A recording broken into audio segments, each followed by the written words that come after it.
Hello, I'm Jackie Fox and welcome to Fox Talks. Today we're asking the question, who is Carl Benjamin? If you know much about current UK politics, you may recognize this as someone who is trying to gain office through the UKIP party.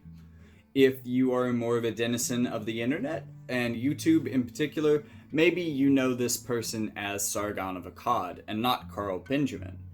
But I think that it's important, especially now that he's running for politics, that we understand Carl's philosophy and how that would translate into his politics. Now, sure, you could do as many Sargon fans have suggested and just go watch his videos on his channel and not be a dirty, dirty smear merchant. But as we know about politicians, and especially people who are good orators, and I will give him that, he is a good orator. When you have a script in front of you, when you have written a speech, you can make anything sound like anything if you really try, because of your absolute control of the environment, the facts that are allowed into your argument, etc.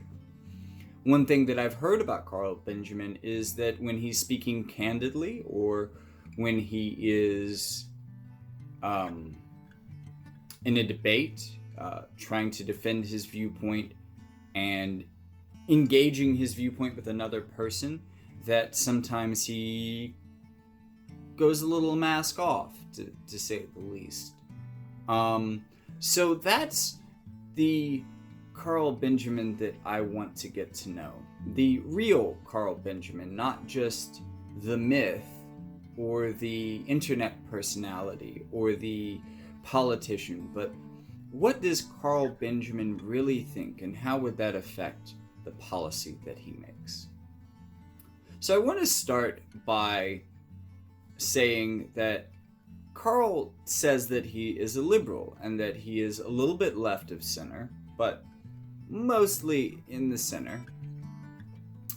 And I disagree with that, but honestly, at this part in the video, I haven't proven anything. So let's be generous and assume that he actually is a liberal. Well, this next clip reminds me of something that I've heard on the left a couple of times, especially from the farther left, especially from people who concern themselves with not allowing fascists to take power.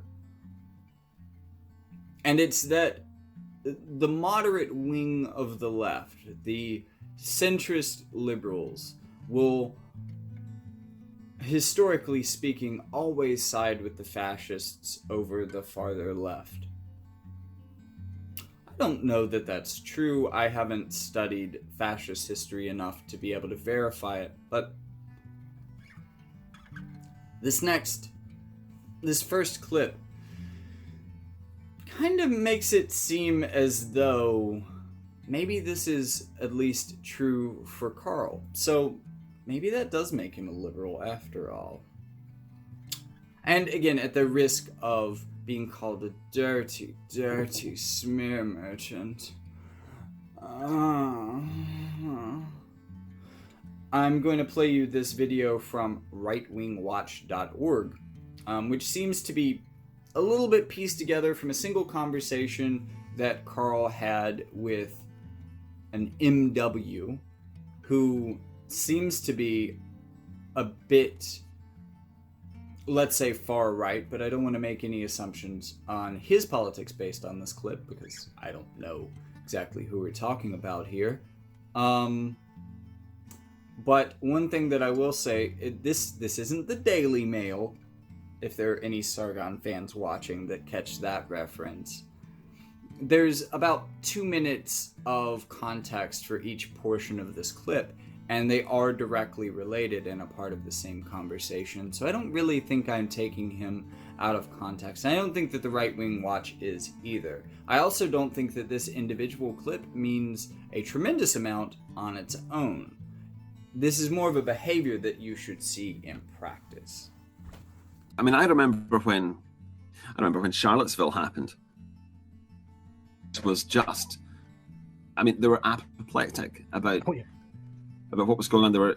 these violent right-wing maniacs just looking for violence. And then when the car thing happened, it was just like a gift from God for them, because that's the evidence.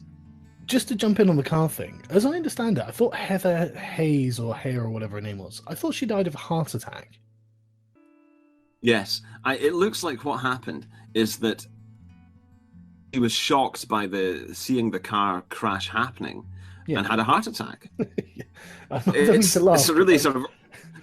I know, it's horrible, but it does seem a very dramatic reaction to a car crash. It's more that the alt-right are being blamed for someone having a heart attack. Someone in tremendously bad physical condition has heart attack, and suddenly the alt-right has murdered someone. This is something I'm surprised the alt-right doesn't make a big deal out of, to be honest. I would have thought that. We try to. Yeah. Well, exactly, we try to. Or they in America do. I mean, they're trying to, but of course, then you get accused of politicizing a tragedy. Well, and of course, every side accuses the. Yeah, I mean, everyone does this. It's a sort of natural thing to do, and you accuse the other. Oh, you're politicizing a tragedy. But in this case, they really didn't do anything wrong. Let's unpack some of that bullshit. I'm actually surprised that Carl was the person here, not the self-described alt-writer that brought this bullshit up. Heather Heyer did not die of a heart attack. That's easily verifiable by someone who wants to bring this, what I'm going to assume is a far-right revisionist attempt into the discourse. Like, again, Carl is the one who brought this up, this lie. He also refers to it as a car wreck. He doesn't refer to it as a car plowing into about 30 people. He doesn't mention that she was hit by this car, that she suffered severe chest injuries that ultimately led to her death. He doesn't say any of that. He makes it sound like she witnessed a car accident, a car wreck, as he called it, and because she was horrendously out of shape, she just and I guess so weak-willed that she just saw this and went, bah! Heart attack and die, right? That is the Carl Benjamin revisionism of Charlottesville. Now, why would he do this? Maybe I'll just let him answer why he might be lying about such a thing in a way that disadvantages the far left and advantages the far right, even when it's easily verifiable that he is in fact lying. Let's see. But the alt-right, the mainstream media could just have a policy of non-engagement, and that would be more successful for kettling the alt-right than it would be promoting them. But I mean, Richard Spencer is only a household name because of the media. Otherwise, I mean, like, is Richard Spencer controlled opposition? I'm genuinely curious. I certainly don't think that he is. Everything that the alt-right wants is within the grasp of the alt-right. There are structures in place that the alt-right can manipulate to their own advantage, and there are arguments with people who will be opposed to them that the alt-right can win every single time. All they have to do is understand social justice. That's it. Exploit it to our own end. But I think it's important that we don't do that in such a way as to alienate the general public, who, after all, are the ones we want on our side. The SJWs are just a loud fringe. They're not, though. Maniacal. They're not. You've got diversity in everything. Oh, I know. They're not. I know, it's terrible. Fringe. Yeah, it's terrifying, isn't it? But like, they're not just a loud fringe. They're not. This is what people have to say. Oh, SJWs, they're not a big problem. No, they're a fucking massive problem. I mean, holy fuck, the reason that thousands of young girls were getting raped is not because, like, the police didn't want to do something or couldn't do something. It was because they were afraid of social justice warriors, calling them racist. And the worst case scenario for the alt-right success in this endeavor is less intolerable to me and my family than the SJW success. And so from a tactical evaluation, I have to choose. this angle. I have to try and explain to the alt-right that they can get what they want and they should take this gambit. Well, even if it means the end of liberal democracy. Even if it means the end of liberal democracy. Man, spoken like a true liberal, am I right? I mean, I don't want to be too...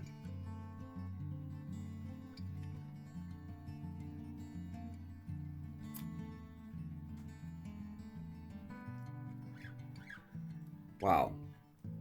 Yeah, just hearing that again, it's hard to find the words. So let's first define liberal democracy, this thing that he believes perhaps should end in order to curtail the SJW menace. All right? So let's do that. What is liberal democracy?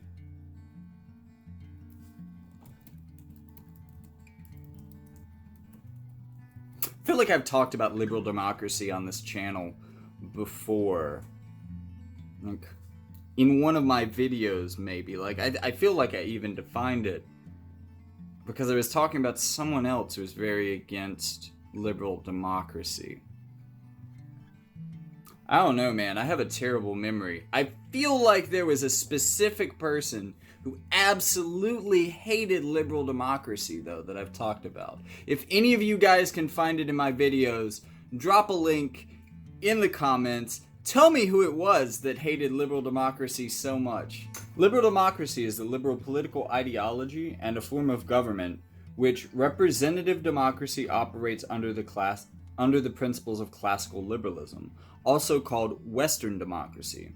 It is characterized by elections between multiple distinct political parties, a separation of power into different branches of government, the rule of law in everyday life as a part of open society, a market economy with private property, and equal protection of human rights, civil liberties, and political freedoms for all people. To define the system in practice, liberal democracies often draw upon a constitution, either formally written or uncodified, to delineate the powers of government and enshrine the social contract. So, liberal democracy, this is what he is okay with collapsing in order to silence the SJWs. And this is actually kind of counterintuitive that he says this, because he contradicts this idea of wanting to see the end of Western democracy later, when he argues that the Western civilization has established the best morals and for their governance. But we'll get to that. We'll get to that.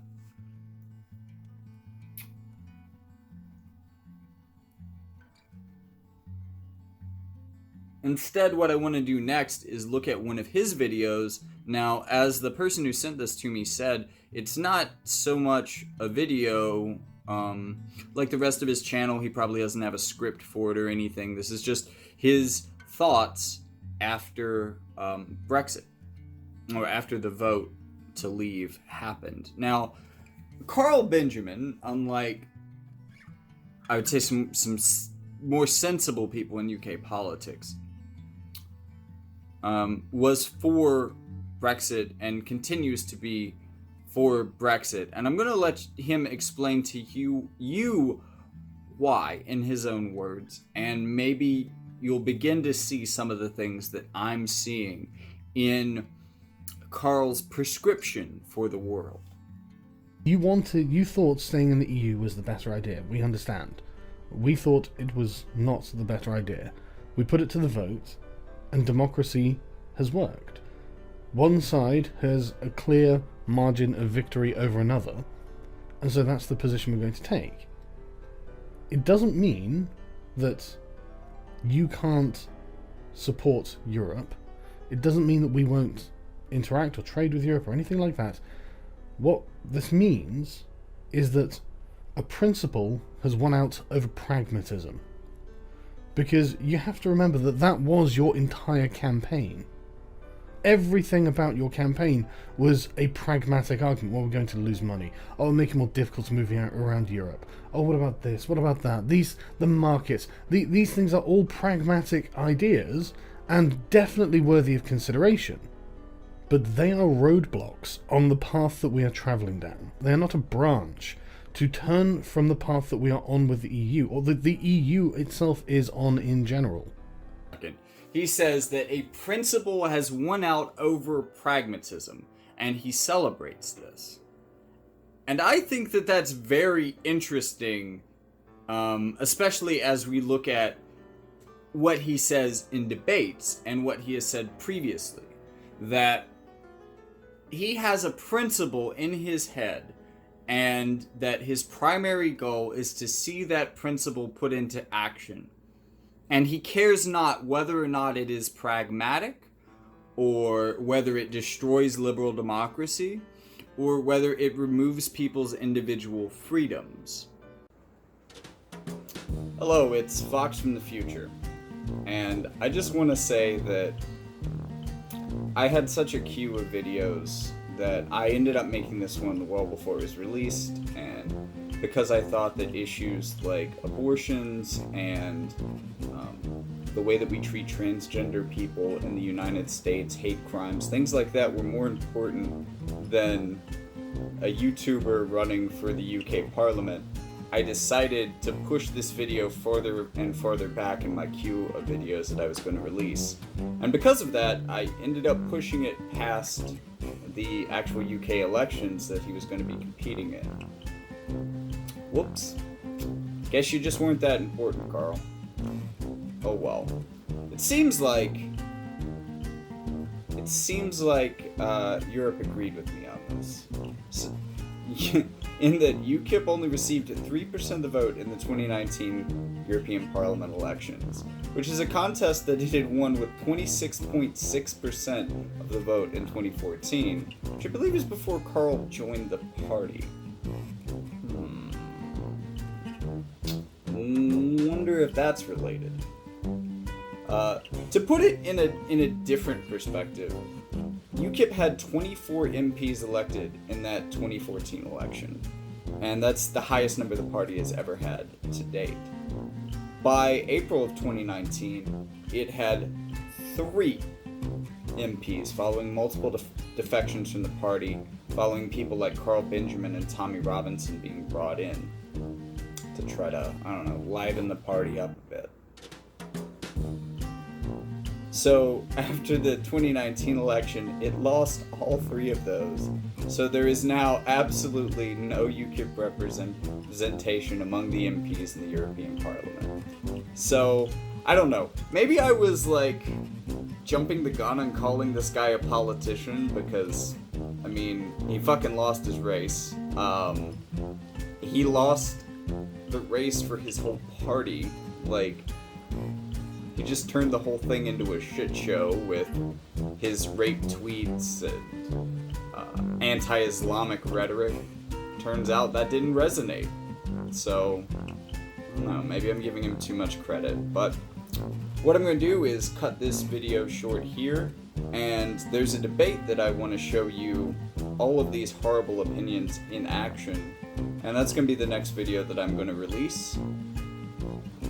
But in the meantime, I want to leave you with a closing statement and rather fitting quote from Carl Benjamin himself in a debate that he had with another YouTuber. And it just seems so fitting. And if you don't get why it's fitting yet, you will by the next video. So, do the things, like and subscribe. I'm going to leave it at that. I'll finish on this quote from C.S. Lewis. Of all the tyrannies, a tyranny sincerely exercised for the good of its victims may be the most oppressive. It would be better to live under robber barons than to live under omnipotent moral busybodies. The robber baron's cruelty may sometimes sleep, his cupidity at some point may be satiated, but those who torment us for our own good will torment us without end, for they do so with the approval of their own conscience. They may be more likely to go to heaven, yet at the same time likelier to make a hell of earth. This very kindness stings with the intolerable insult, to be cured against one's will. And cured of states that we may not regard as diseases is to be put on a level with those who have not reached the age of reason, or those who never will, to be classed with infants, imbeciles, and domestic animals.